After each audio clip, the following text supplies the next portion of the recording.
बिस्मिल्लाहिर्रहमानिर्रहीम अस्सलामु अलैकुम रहमतुल्लाहि व बरकातुहू। मैं हूं सैफुल इस्लाम, आप देख रहे हैं सैफ बिन नूर। आज की इस वीडियो में हम आपके साथ ख़वातीन के हवाले से शेयर करेंगे। ख़वातीन उम्रा कैसे करेंगी, कौन सी ऐसी ख़ास बातें हैं जिनका ख़वातीन को उम्रा के दौरान ख़्याल रखना ज़रूरी है, और कौन सी ऐसी चीज़ें हैं जो मर्द और ख़वातीन में जुदा जुदा हैं। तो ये सारी बातें आज की वीडियो में आपको मिल जाएंगी, और अगर आप हमारे चैनल को सब्सक्राइब करेंगे तो बहुत सारे दीगर मसाइल और बहुत सारी तारीख़ी चीज़ें आपके साथ शेयर होती रहेंगी।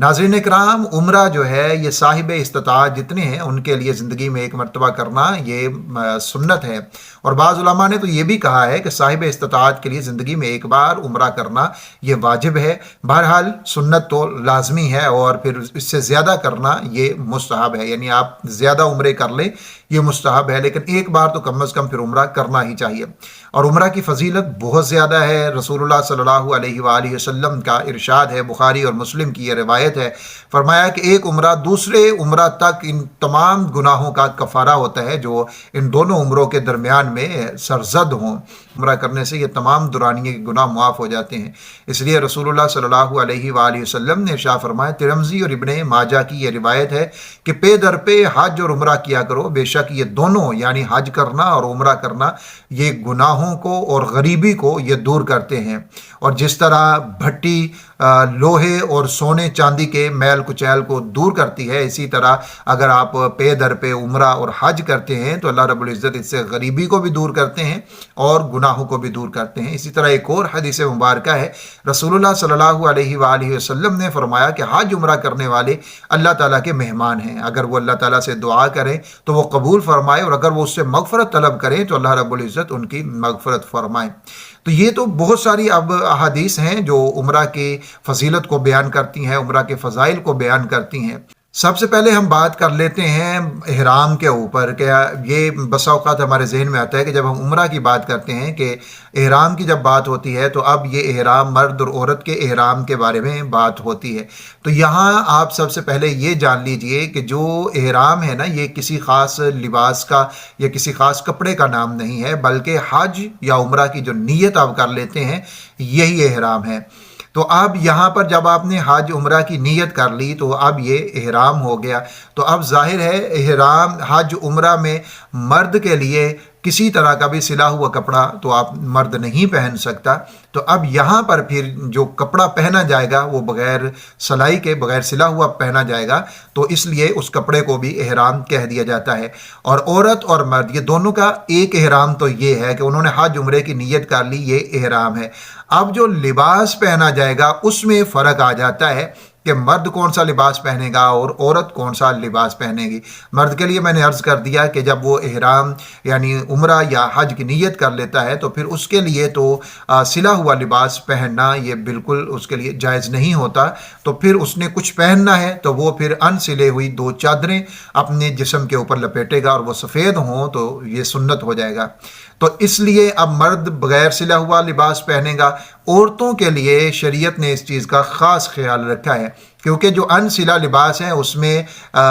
जिस्म जो है वो नज़र आ सकता है, बेलिबासी हो सकती है। तो इसमें औरत के लिए ख़ास ख्याल रखा गया, उनकी इफ़्फ़त के लिए, उनकी अस्मत का ख्याल रखा गया, और शरीयत ने उनको ममनू नहीं किया कि वो सिला हुआ लिबास नहीं पहनेगी, बल्कि औरत के लिए जो उसका आम लिबास है वही उसका इहराम करार दे दिया जाएगा, उसमें उसको अलहदा से कपड़ा पहनने की ज़रूरत नहीं है। औरत को सिला हुआ कपड़ा पहनने की इजाज़त है, और हाँ, दो चीज़ें उसको इसमें मना हो जाएंगी, एक निकाब लगाना और दूसरा हाथ में दस्ताने पहनना, ये उसके लिए मना हो जाएगा। जैसे हज़रत अब्दुल्लाह बिन उमर रज़ी अल्लाह ताला अन्हु ने बयान किया, रसूलुल्लाह सल्लल्लाहु अलैहि वसल्लम ने फरमाया, सही बुखारी के अंदर 1838 नंबर यह हदीस है कि इहराम की हालत में औरत मुँह पर नकाब ना डाले और ना दस्ताने इस्तेमाल करें। अब अरब औरतें जो थीं वो चेहरे को छुपाने के लिए नकाब, बुर्का भी उसको कहा जाता है, तो उसको इस्तेमाल करती थीं, और इसमें एक या दोनों आंखों के सुराख को छोड़ दिया जाता था, यानी एक बड़ा सुराख या फिर दोनों आंखों के लहदा दो सुराख छोड़ दिए जाते थे। अभी भी इस तरह के बुर्के या नकाब वगैरह चल रहे हैं, और अरब के अंदर आपको ज़्यादा नज़र आएंगे। तो इस तरह वो एक काम तो ये करती थी, और दूसरा वो अपने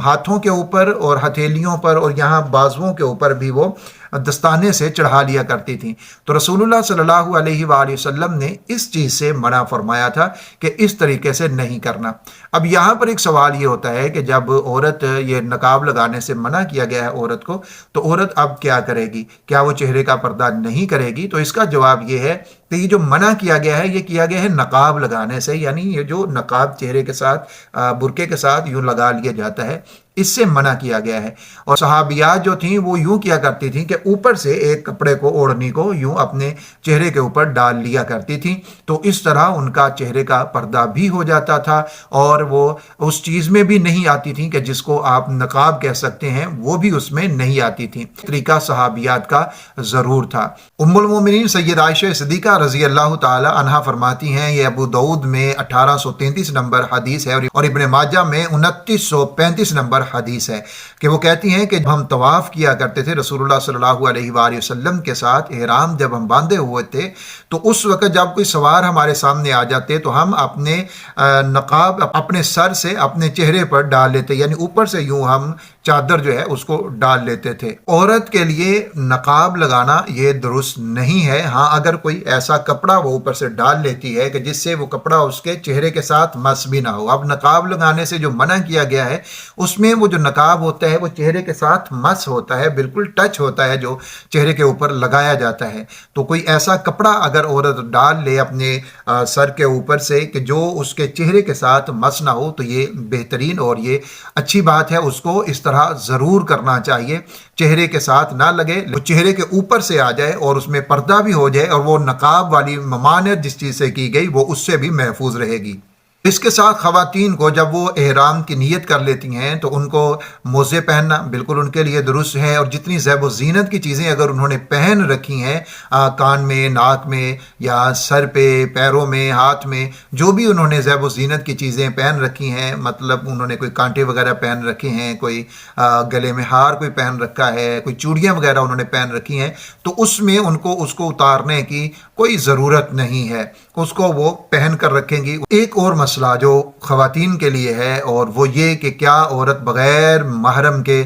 वहाँ पर उम्रा के लिए जा सकती है या नहीं जा सकती। इस चीज़ को अच्छी तरह से आप समझ लें। पहले तो सऊदी हुकूमत की तरफ से भी पाबंदी थी कि औरत बग़ैर महरम के नहीं आ सकती, अब उन्होंने आसानी कर दी इस मामले में। लेकिन याद रखिए कि शरीयत वो नहीं है जो उन्होंने कानून बनाया है, शरीयत वो है जो रसूलुल्लाह सल्लल्लाहु अलैहि वसल्लम ने हमें बताई है। तो हमें तो उस हिसाब से देखना पड़ेगा। अगर कोई गवर्नमेंट अपने मफाद के लिए या अपनी किसी चीज़ के लिए कोई सहूलत देती है तो वो उनका फ़ैसला हो सकता है, वो शरीयत का फ़ैसला नहीं है। तो औरत के लिए जो शरई हुक्म है वो यही है कि वो एक शरई सफ़र की जो मसाफत है, शरई मसाफत यानी 48 मील जो मसाफत है, इतनी या इससे ज़्यादा वो अकेले सफ़र नहीं कर सकती, उसका अकेले सफ़र करना जायज़ नहीं है। खा वो जवान औरत है, खा वो बूढ़ी औरत है, वो अकेली है, उसके साथ और दीगर रिश्तेदार ख़वातीन हैं, जो भी है, वो उम्रे का सफ़र हो या उम्रे के अलावा सफ़र हो, जो भी जिस तरह का भी शरई सफ़र जो होगा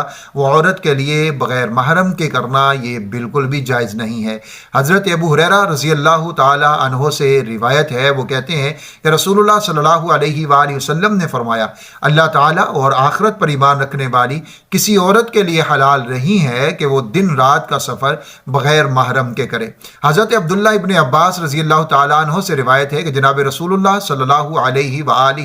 वसल्लम ने इरशाद फरमाया, कोई मर्द किसी औरत से तन्हाई में ना मिले और कोई औरत सफ़र ना करे मगर इस हाल में कि उसके साथ महरम हो। तो एक शख्स ने अर्ज़ किया, अल्लाह के रसूल, मेरा नाम फ़लाँ ग़ज़वे में, फ़लाँ लड़ाई में लिखा गया है, मैंने तो वहाँ जाना है और मेरी बीवी हज के लिए निकल चुकी है। मैंने जिहाद के लिए जाना है और बीवी हज के लिए निकल चुकी है। तो रसूलुल्लाह सल्लल्लाहु अलैहि वसल्लम ने फरमाया कि अब तुम अपनी बीवी के साथ हज करो। अब देखिए कि यहाँ पर ये नहीं कहा गया, आप सल्लल्लाहु ने ये नहीं कहा कि ठीक है जी आपने तो जिहाद के लिए जाना है तो ये भी बहुत बड़ा अमल है, ठीक है आप हमारे साथ जाएं, अगर वो हज के लिए चली गई है तो कोई बात नहीं, वो चली जाए। आका अलैहिस्सलाम ने फरमाया कि तुम उसके लिए जाओ, हज के लिए जाओ, उसको ग़ज़वे से हज की तरफ भेज दिया। تو یہ اتنا بڑا مسئلہ ہے، بخاری شریف کے اندر یہ دونوں روایات موجود ہیں، آپ ان کو وہاں پر بھی دیکھ سکتے ہیں۔ تو یہ اتنا بڑا اہم مسئلہ ہے خواتین کے لیے کہ بغیر محرم کے ان کے لیے حج کے لیے نکلنا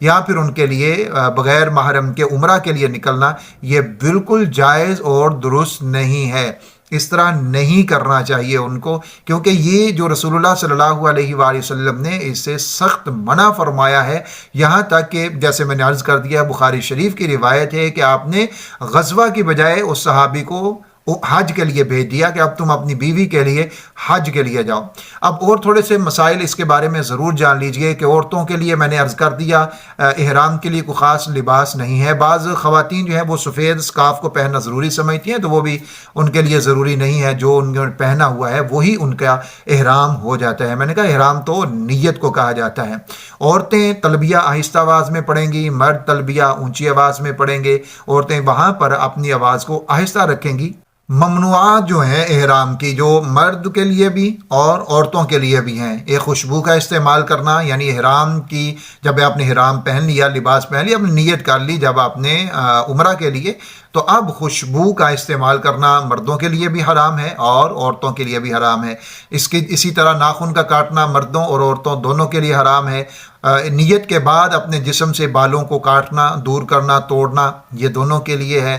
چہرے کو ڈھانپنا کپڑے کے ساتھ جو یوں ساتھ مس ہو جائے بالکل، یہ مرد کے لیے بھی ہے اور عورت کے لیے بھی ہے۔ اسی طرح میاں بیوی کا آپس میں تعلق قائم کرنا یہ دونوں کے لیے ہی ہے، اور خشکی کے جانور کا شکار کرنا یہ بھی دونوں کے لیے یہ چیز بالکل حرام ہے، اس کو وہ نہیں کر سکتے، نہ تو اس کو مرد کریں گے اور نہ ہی اس کو عورتیں کریں گی۔ جب ہم نے طواف شروع کر دینا ہے تو وہاں پر بھی چند چیزیں ہیں جو خواتین کی بالکل علیحدہ سے ہیں، ان کو وہ سمجھنا چاہیے۔ نمبر ایک کہ جب وہ طواف کے لیے آ گئی ہیں یہاں پر اور انہوں نے احرام کی نیت مطلب ظاہر عمرہ کی نیت سے ہی آئی ہیں، تو جب وہ وہاں پر آ گئیں اور ان کو اگر اسی دوران حیض آ جاتا ہے، مینسز آ جاتے ہیں، تو وہ وہاں سے فوری طور کے اوپر طواف کو بند کریں گی اور مسجد سے باہر چلی جائیں گی جب تک وہ ختم نہیں ہو جاتے، اس کے بعد وہ اپنا عمرہ مکمل کریں گی۔ اسی طرح رمل جو پہلے 3 چکروں میں جب آپ طواف شروع کرتے ہیں، پہلے 3 چکروں میں مردوں کے لیے وہاں پر تھوڑا اکڑ کر اور اپنے بازو کو ہلا کر چلنا ہوتا ہے، تو یہ خواتین کے لیے بالکل بھی نہیں ہے، وہ ایسا نہیں چلیں گی،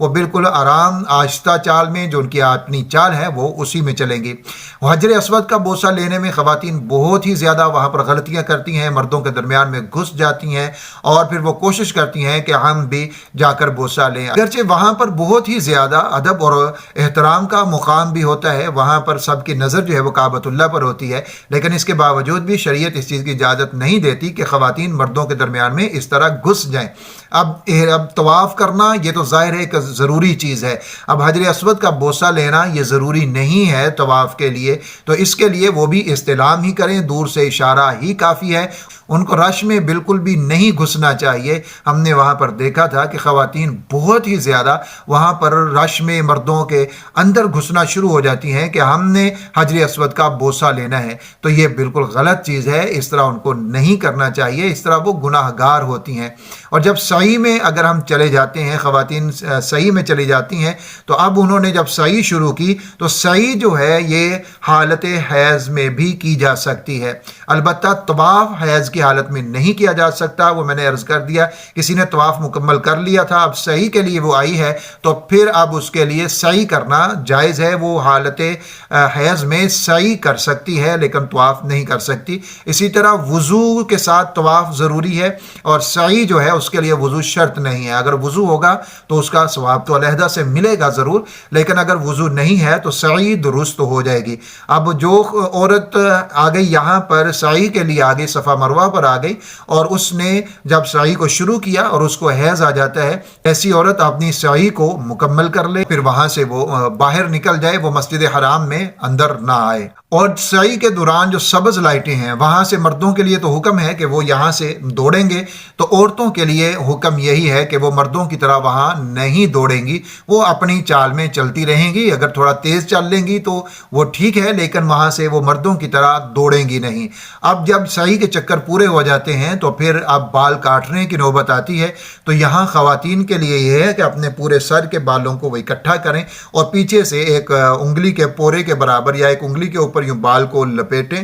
اور اوپر سے اس کو کاٹ دیں۔ تو اس طرح خواتین کا جو احرام ہے یا ان کی جو نیت تھی عمرہ کی وہ مکمل ہو جاتی ہے، اور اب اس کے بعد وہ بالکل آزاد ہیں۔ وہ چیزیں جو عمرہ کی نیت کرنے سے ہمارے اوپر منع ہو جاتی ہیں، جیسے مردوں کے لیے سلا ہوا لباس، تو اب مرد جو ہے وہ سلا لباس بھی پہن سکتے ہیں۔ خواتین کے لیے تھا کہ وہ خوشبو نہیں لگا سکتی، بالوں کو ناخن نہیں کاٹ سکتی، تو یہ ساری چیزیں جو اس وقت منع تھیں اب وہ ساری کی ساری چیزیں آپ کے لیے حلال اور جائز ہو جاتی ہیں، آپ ان کو استعمال میں لے کے آ سکتے ہیں۔ تو یہ وہ مسائل ہیں جن کا خیال رکھنا یہ خواتین کے لیے انتہائی ضروری ہے، ان کو سمجھنا چاہیے تاکہ یہ جو مقدس سفر ہے یہ واقعتاً ہمارے لیے باعث رحمت ہو، باعث مغفرت بن جائے۔ اگر کوئی ایسا مسئلہ اس کے بارے میں ابھی رہا جو میں نہیں بتا سکا اور آپ کے ذہن میں ہے، آپ پوچھنا چاہیں تو کمنٹ باکس میں پوچھ سکتے ہیں۔ اپنے پیاروں کا بہت سارا خیال رکھیے گا۔ اللہ حافظ و ناصر۔